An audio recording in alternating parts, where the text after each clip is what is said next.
మందిరానికి వచ్చేసి బాప్తిజం తీసుకొని దేవుని బిడ్డలముగా ముందుకు సాగిపోతున్నప్పుడు మనం ఏదో పెద్ద పరిశుద్ధుల్లాగా ఫీల్ అయిపోతుంటారు కొంతమంది.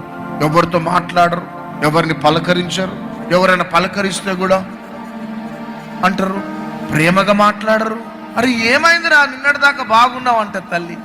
అంటే మేము అందరితో మాట్లాడాం, మేము అందరితో కలవం, అన్ని ఫంక్షన్స్కి రాం మేము అంటారు. ఇది దేవుని ప్రేమ కాదు, అది పిచ్చితనం అంటారు. వాక్యం తెలియని వారు చేసే పని. యేసుక్రీస్తు ప్రభు శతాధిపతి పిలిస్తే వెళ్ళినాడు. గట్టిగా చప్పట్లు కొట్టాలి, గట్టిగా. శతాధిపతి ఎవరు? దేవుణ్ణి ఎరగని వ్యక్తి, ఒక అన్యుడు. పిలవగానే నేను మీ ఇంటికి రావటం ఏంటిది, నేనేంటిది, నా పిలుపు ఏంటిది, నేను ఎవరినో నీకు తెలుసా, నువ్వు తెలిసే నన్ను పిలుస్తున్నావా నువ్వు అన్నాడు యేసయ్య. ఓకే నో ప్రాబ్లం, నేను వచ్చేస్తా అన్నాడు యేసయ్య.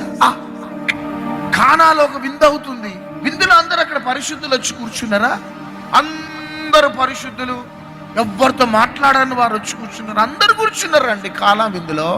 అందరితో పాటు యేసుక్రీస్తు ప్రభు కూడా ఇన్విటేషన్ వచ్చింది, అందరితో పాటు వెళ్ళి కూర్చున్నాడు. యేసయ్యని ఎవరు గుర్తుపట్టకపోయినా ఆ వివాహ విందుకు వెళ్ళినాడు. That is Christ like nature.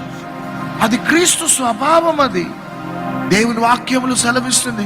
యేసయ్య పాపులతో కలిసి భోజనం చేసిన. జక్కయ్య ఎవరు? అన్యాయంగా డబ్బులు వసూలు చేసేవాడు. సమరయ స్త్రీ ఎవరు? 5 భర్తలు కలిగిన స్త్రీ, ఇప్పుడున్నవాడు 6వ భర్త. పాపాత్మురాలైన స్త్రీ ఎవరు? తన శరీరాన్ని అమ్ముకున్న లేడీ. సమరయ స్త్రీని అమ్మా అని పిలిచినాడు, పాపాత్మురాలైన స్త్రీని అమ్మా అని పిలిచాడు. జక్కయ్య రా, నీ ఇంటికి నేను వచ్చేస్తున్నా, ఈరోజు డిన్నర్ నీ ఇంట్లోనే అన్నాడు.